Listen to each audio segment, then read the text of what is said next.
ಮಕ್ಕಳ ಸೈನ್ಯ ಡಬ್ಬಿಂಗಲ್ಲೆಲ್ಲ ನೋಡಿದನಲ್ಲ, ಇವರೇ ತಾನೇ ನಿಂತ್ಕೊಂಡು ಡಬ್ಬಿಂಗ್ ಮಾಡೋವಾಗೆಲ್ಲ ಅವರು ದೊಡ್ಡ ಕಣ್ಣುಗಳು ಅದು ಇಟ್ಕೊಂಡು ಈ ಟೈಮ್ನಲ್ಲಿ ಒಬ್ರನ್ನೊಬ್ರು ಇಷ್ಟಪಡಕ್ಕೆ ಸ್ಟಾರ್ಟ್ ಮಾಡಿದ್ರ ಅಸಂಭವ ಟೈಮ್ನಲ್ಲಿ? ಅಸಂಭವ ಟೈಮಲ್ಲಿ ಇಷ್ಟಪಡ್ತಿದ್ರು. ಹೆಂಗದು? ನನ್ನ ಸೈಡ್ ಇಲ್ಲ, ಏನು ರಿಯಾಕ್ಷನೇ ಇಲ್ಲ, ಒನ್ ಸೈಡೆಡ್. ಅಲ್ಲಿಂದಾನೆ ಅವರೇ ಒಂದೊಂದು ಮಾತಾಡೋದು. ನಾವು ಬ್ರಾಹ್ಮಣರೇ, ತುಂಬ ಆರ್ಥೋಡಾಕ್ಸ್ ಫ್ಯಾಮಿಲಿ, ತುಂಬ ಆರ್ಥೋಡಾಕ್ಸ್ ಫ್ಯಾಮಿಲಿ. ಹಂಗೆ ನಾನು ಅದೇ ಅಂತ ಹಂಗೆಲ್ಲ ಇಟ್ಕೊಂಡು ನೀವು ಹೆಂಗೆ ನನ್ನನ್ನು ಲೈಕ್ ಮಾಡ್ತೀರಿ, ಹೆಂಗೆ ಮದುವೆ ಹೇಳಿ, ಯಾವಾಗ ಹೇಳಿದ್ದು ನಿಮ್ಗೆ ಲೈಕ್ ಮಾಡ್ತಿದ್ದೀನಿ ಅಂತ ಸಾರು? ಡೈರೆಕ್ಟಾಗಿ ನೋಡುವಾಗ ನೀವು ಹೇಳೋದಂಗೆ ಭಯ ಬಿದ್ಕೊಂಡು ಆ್ಯಕ್ಟ್ ಮಾಡ್ತಾ ಇದ್ದೆ. ಬಾಬು ಸರ್ ತುಂಬ ಸಾಫ್ಟ್ ಅಲ್ಲಮ್ಮ ಬೈ ಕ್ಯಾರೆಕ್ಟರ್ ವೈಸ್, ತುಂಬ ನೇಚರ್ ವೈಸ್ ವೆರಿ ಎಮೋಷ್ನಲ್. ತುಂಬ ಎಮೋಷ್ನಲ್, ತುಂಬ ಎಮೋಷ್ನಲ್. ಬಟ್ ಬಂದಮೇಲೆ ಮದುವೆ ಆದಮೇಲೆ ನಾನು ಅಂದ್ಕೊಂಡೆ ಅದೇನೋ ಆವಾಗಲ್ಲ ಹಂಗೆಲ್ಲ ರೂಢಾಗಿ ಮಾತಾಡ್ತಾ ಇದ್ರು. ಈಗ ತುಂಬ ನನಗೆ ಕನ್ನಡ ಕರೆಕ್ಟಾಗಿ ಕಲಿಸ್ಕೊಡೋದು, ಲ್ಯಾಂಗ್ವೇಜು.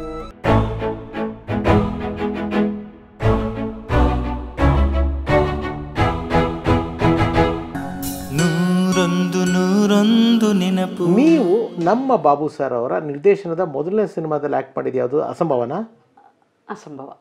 ನಮ್ಮ ಕ್ರೇಜಿ ಸ್ಟಾರ್ ಹೀರೋ, ಅದರಲ್ಲೂ ತಾಯಿ ಕ್ಯಾರೆಕ್ಟರ್. ಯಂಗಿಂದ ಪುಟ್ಟು ಪಾಪು ಇರುತ್ತೆ ಫಸ್ಟು, ಆಮೇಲೆ ನಾನು ವಯಸ್ಸಾಗುತ್ತೆ. ಓಕೆ. ಡೈರೆಕ್ಟರ್ ಆಗಿ ನೀವು ಒಬ್ಬರು ಅವ್ರಿಗಿಂತ ಸೀನಿಯರ್ ಆ್ಯಕ್ಟ್ರೆಸ್ ಆಗಿ ಡೈರೆಕ್ಟರ್ ಆಗಿ ನಮ್ಮ ಬಾಬು ಸರ್ನ ಅಸಂಭವ ಸಿನಿಮಾದಲ್ಲಿ ನೋಡಿ ನಿಮ್ಗೆ ಏನು ಅನ್ನಿಸ್ತಮ್ಮ? ಹೇಗಿದ್ರು ಬಾಬು ಸರ್? ಆವಾಗ ಸ್ವಲ್ಪ ಭಯನೇ, ಯಾಕಂದರೆ ಅವರು ಇನ್ನೇನು ಪಿಕ್ಚರ್ ಅದು ಫಸ್ಟ್ ನಾನು ನನ್ನ ಹೆಂಡತಿ ರವಿ ಸರ್ ಜೊತೆಗೆ ಫಸ್ಟ್ ಸ್ವಾಭಿಮಾನ, ನಾನು ನನ್ನ ಹೆಂಡತಿ, ಆಮೇಲೆ ಅಸಂಭವ ಹೆಸರೆಲ್ಲ ಬಂದ್ಬಿಟ್ಟಿದೆ, ಎಲ್ಲ ಆಯಿತು. ಮಕ್ಕಳ ಸೈನ್ಯ ಡಬ್ಬಿಂಗಲ್ಲೆಲ್ಲ ನೋಡಿದನಲ್ಲ, ಇವರೇ ತಾನೇ ನಿಂತ್ಕೊಂಡು ಡಬ್ಬಿಂಗ್ ಮಾಡೋವಾಗೆಲ್ಲ ಅವರು ದೊಡ್ಡ ಕಣ್ಣುಗಳು ಅದು ಇಟ್ಕೊಂಡು ಹಿಂಗೆ ನೋಡ್ತಾನೆ ಇರ್ತಾರೆ ನನ್ನನ್ನು. ನನಗೆ ಅಂತೂ ಏನೋ ಒಂಥರ ಭಯ, ಏನು ಇಷ್ಟು ಪಿಕ್ಚರ್ಸ್ ಮಾಡಿ ನಾನು ಯಾಕೆ ಹಿಂಗೆ ಭಯ ಬೀಳ್ತಾ ಇದ್ದೀನಿ ಅಂದ್ಕೊಳ್ತೀನಿ. ಬಟ್ ಏನಾದರೂ ಅವ್ರ ಪಕ್ಕದಲ್ಲಿ ನಿಂತ್ಕೊಂಡ್ರೆ ನನಗೆ ಒಂಥರ ಭಯ. ಅದೇ ಥರನೇ ಈ ಅಸಂಭವ ಟೈಮಲ್ಲೂ ಹಂಗೆ ಶಾರ್ಟ್ಸ್ ಎಲ್ಲ ಹೇಳೋವಾಗ ನೀವು ಹಿಂಗೆ ಬರ್ತೀರಿ ಮೇಡಮ್, ನೀವು ಸ್ಟಿಫಾಗಿ ಒಂಥರ ಸ್ಟಬರ್ನ್ ಆಗಿ ಇರಬೇಕು, ಹಂಗೆ ಹಿಂಗೆಲ್ಲ ಹೇಳ್ತಾರೆ. ಒಂದಕ್ಕೆ ಒಂದು 4 ಸಲ ಕೇಳ್ಕೊಳ್ತೀನಿ ನಾನು. ಕೇಳ್ಬಿಟ್ಟು ಸರಿ ಸುಮಿತ್ರಾಜಿ ಮಾಡ್ಬೋದಾ? ಹಾಂ ಸರಿ, ಹಂಗೆ ತೆಗಿತಾರೆ. ಅಲ್ಲೊಂಚೂರು ನೀವು ಲುಕ್ ಎಲ್ಲಿ ಚೇಂಜ್ ಮಾಡಿಬಿಟ್ಟಿದ್ರಿ ಅಂತ ಅಂತಾರೆ. ಲುಕ್ ಎಲ್ಲೋ ಹೋಯ್ತು ಅಂತ ನಂದು. ಅವಾಗೆಲ್ಲ ಸ್ನೇಹಿತರೆ ಮಾನಿಟ್ರ್ ಗಿನಿಟ್ರ್ ಏನೂ ಇರ್ತಿರ್ಲಿಲ್ಲ, ಬರೀ ಲೈವ್ ನೋಡ್ಬಿಟ್ಟು ಡಿಸೈಡ್ ಮಾಡ್ತಾ ಇದ್ದೀವಿ. ಹಂಗೆ ಲೈವ್ ನೋಡಬೇಕು, ಇನ್ನೇನು ಮಾನಿಟರ್ ಅದೆಲ್ಲ ಇಟ್ಕೊಂಡು ನೋಡೋದು ಅದೇನು ಇಲ್ಲ. ಏನು ಬರುತ್ತೋ ಅದೇ ಸ್ಕ್ರೀನಲ್ಲಿ ಬರೋದು, ಆ ಥರ ಇತ್ತಲ್ಲ. ಇಲ್ಲ ಆ ಲುಕ್ ವೇಸ್ಟ್, ಅದು ಬೇಡ, ಅದಿಲ್ಲದೆ ನೀವು ಸ್ಟ್ರೈಟ್ ನೋಡಿ ಹಂಗೆ ಹಿಂಗೆ ಅಂದ್ಬಿಟ್ಟು ಆವಾಗಿಂದ ಭಯ. ಅವ್ರು ನೋಡಿದರೆ ಅಯ್ಯೋ ಒಂದಿಷ್ಟಿಷ್ಟು ಪಾಯಿಂಟು ಅವ್ರು ಗಮನಿಸ್ತಾ ಇದ್ದಾರೆ, ಸಣ್ಣ ಸಣ್ಣ ಡೀಟೇಲಿಂಗ್ಸ್. ಅಷ್ಟು ಒಂದು ಚೂರು ಹಿಂಗೆ ತಿರುಗಿದ್ರೂ ಪ್ರಾಬ್ಲಮೇ. ಅದೆಷ್ಟು ಬೇಕೋ ಅಷ್ಟು ಬರಬೇಕು, ಆ ಥರ. ಅದರಲ್ಲಿ ನಾನು ಶೂಟಿಂಗ್ ಅವರು ಇದರಲ್ಲೆಲ್ಲ ಸ್ವಲ್ಪ ಭಯ ಬಿದ್ಕೊಂಡೇ ಆ್ಯಕ್ಟ್ ಮಾಡ್ತಾ ಇರ್ತೀನಿ. ಶ್ರೀರಾಮಚಂದ್ರ ರಾಮಾಚಾರಿ ಬರ್ತೀನಮ್ಮ. ಇನ್ನೂ ಇಲ್ಲಿ ಸಾರಿ ಬೇಜಾರಾಗ್ಬಿಟ್ಟು ಒಂದು ಸಲಹೆಯಿಂದ ಪ್ರಶ್ನೆ ಕೇಳ್ತೀನಿ. ಈ ಟೈಮ್ನಲ್ಲಿ ಒಬ್ರನ್ನೊಬ್ರು ಇಷ್ಟಪಡಕ್ಕೆ ಸ್ಟಾರ್ಟ್ ಮಾಡಿದ್ರ ಅಸಂಭವ ಟೈಮ್ನಲ್ಲಿ? ಅಸಂಭವ ಟೈಮಲ್ಲಿ ಇಷ್ಟಪಡ್ತಿದ್ರು. ಹೆಂಗದು? ನನ್ನ ಸೈಡ್ ಇಲ್ಲ, ಏನು ರಿಯಾಕ್ಷನೇ ಇಲ್ಲ, ಒನ್ ಸೈಡೆಡ್. ಅಲ್ಲಿಂದಾನೆ ಅವರೇ ಒಂದೊಂದು ಮಾತಾಡೋದು. ನಮ್ಮ ಮನೆಯಲ್ಲಿ ನಾವು ಬ್ರಾಹ್ಮಣರೇ, ತುಂಬ ಆರ್ಥೋಡಾಕ್ಸ್ ಫ್ಯಾಮಿಲಿ, ತುಂಬ ಆರ್ಥೋಡಾಕ್ಸ್ ಫ್ಯಾಮಿಲಿ. ಹಂಗೆ ನಾನು ಅದೇ ಅಂತ ಹಂಗೆಲ್ಲ ಇಟ್ಕೊಂಡು ನೀವು ಹೆಂಗೆ ನನ್ನನ್ನು ಲೈಕ್ ಮಾಡ್ತೀರಿ, ಹೆಂಗೆ ಮದುವೆ ಹೇಳಿ, ಯಾವಾಗ ಹೇಳಿದ್ದು ನಿಮ್ಗೆ ಲೈಕ್ ಮಾಡ್ತಿದ್ದೀನಿ ಅಂತ ಸಾರು? ಅಸಂಭವ ಶೂಟಿಂಗ್ ಆದಮೇಲೆ 6 ಗಂಟೆ ಮೇಲೆ ಕೂತಿರ್ತೀವಲ್ಲ, ಆದಮೇಲೆಲ್ಲ ಆವಾಗ ಇದು ಹೇಳಿದರು, ನಾನು ತುಂಬ ಇಷ್ಟಪಡ್ತೇನೆ ನಿಮ್ಮ ನಿರ್ಮಾಲ್ಯಮಿಂದ ಎಲ್ಲ ಪಿಕ್ಚರ್ಸು ನೋಡಿದ್ದೀನಿ, ನನ್ನ ಫ್ಯಾನು ಕೂಡ, ನಿರ್ಮಾಲ್ಯಂ ನೋಡಿದ್ದೀನಿ ಅಂತ ಅದು ಹೊಗಳ್ತಾ ಇರ್ತಾರೆ. ಆ ಶಾರ್ಟ್ ಹೆಂಗೆ ತೆಗೆದಿದ್ದಾರೆ, ಇದು ನೀವು ಎಷ್ಟು ಸಣ್ಣ ಚಿಕ್ಕ ಮಗುವಾಗಿದ್ದೀರಿ, ಹಂಗೆ ಹಿಂಗೆಲ್ಲ ಹೇಳ್ತಾ ಇರ್ತಾರೆ. ಏನೇ ಹೇಳಿದ್ರು ನನಗೆ ಇದೊಂದು ಇದು ಅವ್ರ ಫ್ಯಾಮ್ಲಿ, ಆರ್ಥೋಡಾಕ್ಸ್ ಫ್ಯಾಮ್ಲಿ, ಅವ್ರ ಅಪ್ಪ ಲಾಯರು, ಇದೆಲ್ಲ ಇಟ್ಕೊಂಡು ಹೆಂಗೆ ನಾನು ನಾನ್ ವೆಜ್ ಎಲ್ಲ ತಿಂತೀವಿ ನಾವು, ಹಂಗೆಲ್ಲ ಇಲ್ಲ, ಅದೇನೂ ಪರವಾಗಿಲ್ಲ. ನಮ್ಮ ಮನೇಲಿ ಎಲ್ಲರೂ ವೆಲ್ ಎಜುಕೇಟೆಡ್ ಪೀಪಲ್ ಎಲ್ಲರೂ. ಅದೆಲ್ಲ ಏನು ಕೇಳಲ್ಲ. ಹಂಗೆ ಹಿಂಗೆ ಅಂತ ಅದು ಆ ಪಿಕ್ಚರ್ ಆಗೋಯ್ತು. ನಾನು ಬಂದ್ಬಿಟ್ಟೆ. ಮತ್ತು ಫೋನುಗಳು ನನಗೆ ಅಲ್ಲಿಂದ ಫೋನಲ್ಲಿ ಮಾತಾಡೋದು ನಾನು ಅಂಟಿದಂಗೆ ಇರ್ತೀವಲ್ಲ ಆ ಥರ ಮಾತಾಡೋದು ಹಿಂಗೆ ಆಗಿ ತುಂಬ ವರ್ಷಗಳಾಗೋಯ್ತು. ಆದರೆ ಮನೇಲಿ ಅಂದ್ರಮ್ಮ ನೀನು ಒಬ್ಬಳೇ ಇಟ್ಟು ಹೆಂಗೆ ಇರ್ತೀಯ, ಇದು ಹೆಣ್ಮಕ್ಳಿಗೆ ಸರಿಯಲ್ಲ, ಅದೆಲ್ಲ ಸರಿಯಾಗಿದ್ದರೆ ಆ ಹುಡುಗನ ಮದುವೆ ಮಾಡ್ಕೊ ಅಂತ ಮನೆಯಲ್ಲೂ ಗ್ರೀನ್ ಸಿಗ್ನಲ್ ಸಿಕ್ತು. ಹಾಂ, ಹಂಗಾಗಿ ಅವ್ರು ನಮ್ಮ ಮನೆಗೆ ಬಂದರು. ಜಾತಕ ಅದು ಇದು ಎಲ್ಲ ನೋಡಿದ್ರು.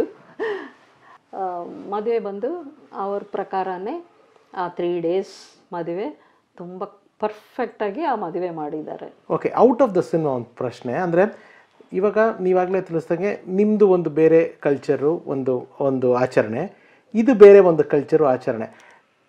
ಇಲ್ಲಿ ಬಂದು ನಿಮಗೆ ಅದು ಅಡ್ಜಸ್ಟ್ ಆಗೋಕ್ಕೆ ಟೈಮ್ ತಗೋತಮ್ಮ? ಈ ಕಲ್ಚರ್ಗೆ ನೀವು ಅಭ್ಯಾಸ ಅದೊಂದಿದೆ. ಮನೆಗೆ ಹೋದ್ರೆ ಅಡುಗೆ ಮನೆಯಲ್ಲಿ ಹೋಗಿ ಎಲ್ಲ ಮುಟ್ಟಂಗೆ ಆ ಥರ ಇಲ್ಲ. ಸ್ವಲ್ಪ ಫ್ರೀಡಮ್ ಇರಲಿಲ್ಲ. ಅದು ಮನೆಯಲ್ಲಿ ಇರೋರೇ ಹೋಗಿ ಮುಟ್ಟಬಾರ್ದು. ಓ, ಮಡಿ ಉಟ್ಕೊಂಡು ತಾನೇ ಅಡಿಗೆ ಮಡಿ ಅಡಿಗೆ. ಉಷಾಕ ಮಾಡ್ತಾರೆ, ಚಿಕ್ಕಕ್ಕ. ಆ ಅಕ್ಕನೇ ಅಡಿಗೆಲ್ಲ ಮಾಡೋದು. ಸ್ನಾನ ಎಲ್ಲ ಫುಲ್ಲು ಒದ್ದೆ ಬಟ್ಟೆ ಎಲ್ಲ ಹಾಕ್ಕೊಂಡು ಅವರೇ ಅಡಿಗೆ. ಆರ್ಥೋಡಾಕ್ಸ್. ಯಾರು ಮಧ್ಯದಲ್ಲಿ ಹೋಗಿ ಏನು ಮಾತಾಡೋಂಗಿಲ್ಲ, ಏನು ತೊಗೊಳೋಂಗಿಲ್ಲ. ಏನದು ಬೇಕಾ ಎಲ್ಲ ತೆಗೆದು ಎಲ್ಲ ಏನು ಮಾಡ್ತಾರೆ ಅಂದರೆ ಆ ಬಾಗಿಲು ಮುಂದೆ ಹಿಂಗೆ ಇಟ್ಬಿಡ್ತಾರೆ ಆಚೆ. ಅದೋಗಿ ಇಸ್ಕೊಂಡು ತಿಂಡಿಗಳು ಅವು ಇವು ತುಂಬ ಇತ್ತು. ಕಸ್ಟಮ್ಸ್ ಬಿಡಿಯೋದೆಲ್ಲ ತುಂಬ ಇತ್ತು. ಆ ಥರ ಅವರು ಈಗಲೂ ಅದೇ ಮೇಂಟೈನ್ ಮಾಡ್ತಿದ್ದಾರೆ ಅವ್ರ ಫ್ಯಾಮಿಲಿ. ವಂಡರ್ಫುಲ್. ಈಗಲೂ ಅದೇ ಫ್ಯಾಮ್ಲಿ. ಅದೇ ಥರ ಆವಾಗ ಅದೆಲ್ಲ ಏನು ದೊಡ್ಡದಾಗಿ ಅನಿಸಿಲ್ಲ. ನಾನು ಅಷ್ಟೇನು ಮೆಂಟಲ್ ಮೆಚುರಿಟಿ ಎಲ್ಲ ಇಲ್ಲ ಅಲ್ವಾ. ಈಗ ಒಬ್ಬ ಡೈರೆಕ್ಟ್ರಾಗಿ ಬಾಬು ಸರ್ನ ನೀವು ನೋಡಿದ್ದಕ್ಕೂ ಒಬ್ಬ ಹಸ್ಬೆಂಡ್ ಆಗಿ ನೋಡಿದ್ದಕ್ಕೂ ಎಷ್ಟು ವ್ಯತ್ಯಾಸ ಕಾಣಿಸ್ತು ನಿಮಗೆ? ಡೈರೆಕ್ಟರ್ ನೋಡುವಾಗ ನೀವು ಹೇಳ್ದಂಗೆ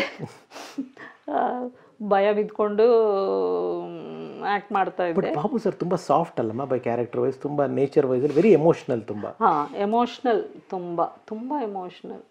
ಸಣ್ಣ ಪುಟ್ಟ ವಿಷಯಕ್ಕೆಲ್ಲ ಸಂಕಟ ಪಡ್ತಾರೆ, ನೀರು ಬಂದ್ಬಿಡುತ್ತೆ, ಹಂಗೆಲ್ಲ ಇತ್ತು. ಬಟ್ ಬಂದಮೇಲೆ ಮದುವೆ ಆದಮೇಲೆ ನಾನು ಅಂದ್ಕೊಂಡೆ ಅದೇನೋ ಆವಾಗ ಅಲ್ಲ ಹಂಗೆಲ್ಲ ರೂಢಾಗಿ ಮಾತಾಡ್ತಾ ಇದ್ರು. ಈಗ ತುಂಬ ನನಗೆ ಕನ್ನಡ ಕರೆಕ್ಟಾಗಿ ಕಲಿಸ್ಕೊಡೋದು, ಲ್ಯಾಂಗ್ವೇಜು. ಅದೇ ನಿಮ್ಗೆ ಕೇಳಕ್ಕೆ ಮಾಡಿದೆ. ಇವಾಗ ಬೇಸಿಕಲಿ ನೀವು ಮಲಯಾಳಿ, ನಿಮ್ಮ ಮದರ್ ಟಂಗ್ ಮಲಯಾಳಮು. ತೆಲುಗುನಲ್ಲಿ ನೀವು ವೈಜಾಗ್ನಲ್ಲಿ ಇದ್ದಿದ್ದರಿಂದ Telugu was very familiar with you. But Tamil, Kannada, Tulu lack ಮಾಡಿದ್ದೀರಾ, ಹಿಂದಿ ಎಲ್ಲ ಭಾಷೆಗಳಲ್ಲಿ ಅಲ್ಲ, ಬಟ್ ಮಾತಾಡೋದು ಎಲ್ಲ ಭಾಷೆಗಳಲ್ಲೂ, ಪರ್ಟಿಕ್ಯುಲರ್ಲಿ ಕನ್ನಡ, ತಮಿಳ್ ಆ್ಯಂಡ್ ತುಳು ನೀವೇ ಡಬ್ ಮಾಡಿದ್ದೀರಾ. ತುಳು ಬಿಟ್ಟು ಕನ್ನಡ ಆ್ಯಂಡ್ ತಮಿಳಲ್ಲಿ ನೀವೇ ಡಬ್ ಮಾಡಿದ್ದೀರಾ. ನಾನು ಮಾಡಿಲ್ಲ, ಯಾಕಂದರೆ ಅದು ನನಗೆ ತುಂಬ ಕಷ್ಟವಾಗಿತ್ತು. ಟ್ರೈ ಮಾಡಿದೆ ಆದರೆ ಬರಲಿಲ್ಲ. ಬಟ್ ಈ language Kannada and Tamil, Kannada, Telugu, Tamil, Malayalam 4 language ನಾನೇ ಡಬ್ ಮಾಡಿ. ಅದೇ ನಾನು ಹೇಳೋದು. ಇವಾಗ ಮಲಯಾಳಂ ಫೈನ್, ನಿಮ್ಮ ಮದರ್ ಟಂಗು. ತೆಲುಗು ನೀವು ಅಲ್ಲೇ ಓದಿದ್ದು, ನಿಮಗೆ Telugu your familiar. Tamil and Kannada ನೀವು ಹೆಂಗೆ? ತಮಿಳು ನನಗೆ ತುಂಬ ಕಷ್ಟ ಇತ್ತು. ಪಂಡ್ರಿಮ್ಮ ದಿನ ನನ್ನನ್ನು 9 ಗಂಟೆಗೆಲ್ಲ 9 o'clock ಅವ್ರ ಆಫೀಸಲ್ಲಿ ಇರಬೇಕು ನಾನು ಇದು ತಮಿಳ್ ಮಾತಾಡೋಕ್ಕೆ. ಓಕೆ. ಆವಾಗ ನಾನು ಹೋಗೋತ್ತಿಗೆ ನಮ್ಮ ಅಪ್ಪ ಅಮ್ಮ ನಾನೇ ಹೋಗೋದು. ಅಲ್ಲಿ ಅಸಿಸ್ಟೆಂಟ್ ಡೈರೆಕ್ಟರ್ಸ್ ಎಲ್ಲ ಇರ್ತಾರಲ್ಲ, ಅವರು ಆ ಉಚ್ಚಾರಣೆ, ಅದು ಪ್ರೊನೌನ್ಸಿಯೇಷನ್ ಹಿಂಗೆ ಅಂತ ನಾನೇ ಡಬ್ ಮಾಡಿದ್ದೀನಿ ನೋಡಿ. ಅದೇ ಕೇಳಿದ್ ನಾನು, ಎಲ್ಲ ಭಾಷೆ ಅಷ್ಟು ಪರ್ಫೆಕ್ಟ್ ಆಗಿ ಮಾಡಿದ್ದೀರಾ ನೀವು. ತಮಿಳಲ್ಲಿ ನಾನೇ ಡಬ್ ಮಾಡಿದ್ದೀನಿ, ಅದೇ ಥರ ಕನ್ನಡದಲ್ಲಿ ನಾನೇ ಡಬ್ ಮಾಡಿದ್ದೀನಿ. ಕನ್ನಡನೂ ಬರಲ್ಲ.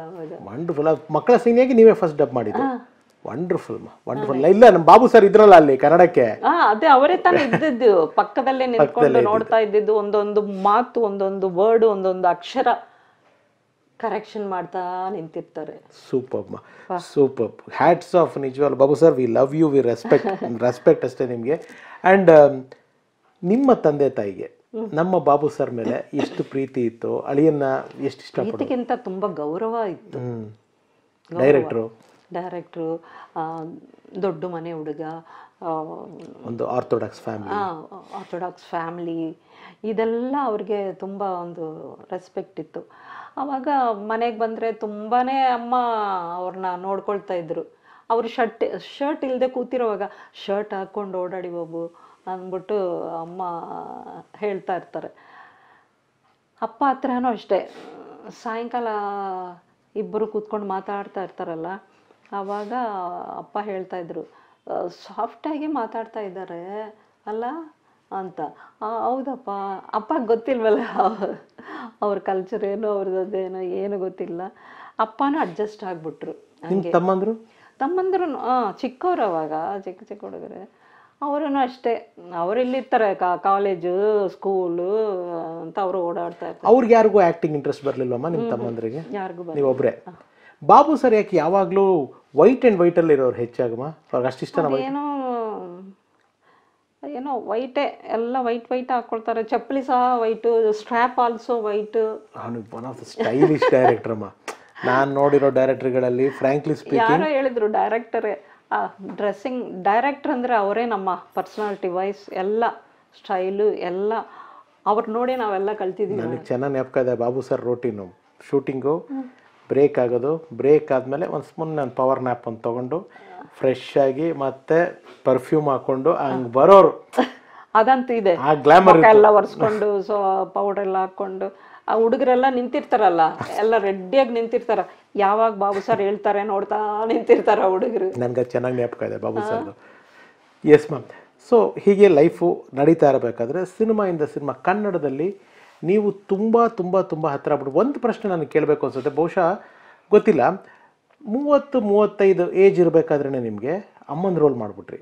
ಅಂದರೆ ಎಲ್ಲೋ ಯಂಗ್ ಏಜಲ್ಲೇ ನಾನು ತಾಯಿ ಪಾತ್ರ ಮಾಡಕ್ಕೆ. ಬಟ್ ಎಲ್ಲೂ ಒಂದು ಕಡೆ ನಿಮ್ಗದು ಬೇಜಾರಾಗಲಿಲ್ವಮ್ಮ? ಯಾಕೆಂದರೆ ಇನ್ನೂ ನೀವು ಲೀಡ್ ಆಗಿ ಅಥವಾ ಹೀರೋಯಿನ್ ಆಗಿ ತುಂಬ ಕ್ಯಾರೆಕ್ಟರ್, ನಿಮಗಿಂತ ಚಿಕ್ಕವ್ರಿಗೆಲ್ಲ ನೀವು, ನಿಮಗಿಂತ ದೊಡ್ಡವ್ರಿಗೆಲ್ಲ ನೀವು ಅಮ್ಮನ ರೋಲ್ ಮಾಡಿದ್ದೀರಾ. ಸತ್ಯರಾಜ್ಗೆ, ರಜನಿಕಾಂತ್ಗೆ ಎಲ್ಲ ದೊಡ್ಡವರೇ ಎಲ್ಲರೂ ಎಲ್ರಿಗೂ ಅಮ್ಮನ ರೋಲ್ ಮಾಡಿದ್ದೀರಾ. ಅವಾಗ ಎಲ್ಲೂ ನಿಮ್ಗೆ ಅನಿಸಿಲ್ವ ಇಲ್ಲ ನಾನು ಇನ್ನೂ ಸ್ವಲ್ಪ ಅರ್ಲಿಯಾಗಿ ಮಾಡ್ಬಿಟ್ಟೆ ಈ ಕ್ಯಾರೆಕ್ಟ್ರು? ಕೆಲವರು ನನ್ನನ್ನು ಉಗೀತಾರೆ ಹಿಡ್ಕೊಂಡು. ಬಾಬು ಸರ್ನ ತುಂಬಾ ಗೇಲಿ ಮಾಡ್ತಾ ಇದ್ರು ರವಿ. ನಿಮ್ಮ ಮಮ್ಮಿ ಅಂತಾನೆ ಕರೀತಿದ್ರು? ಯಾವಾಗಲೂ ಮಮ್ಮಿನೇ, ಎಲ್ಲಿ ನೋಡಿದ್ರು ಮಮ್ಮಿನೇ ಕರೆಯೋದು. ಯಾವ ಫಂಕ್ಷನಲ್ಲಿ ನೋಡಿದ್ರು ಮಮ್ಮಿ ಅಂತಾನೆ ಕರೀತು. ಹಂಗೆ ಬಾಲಾಜಿನ ಅದು ನೋಡ್ಕೊಂಡು ಅವನು ಹಂಗೆ ಕರೀತಾ ಇದ್ದ.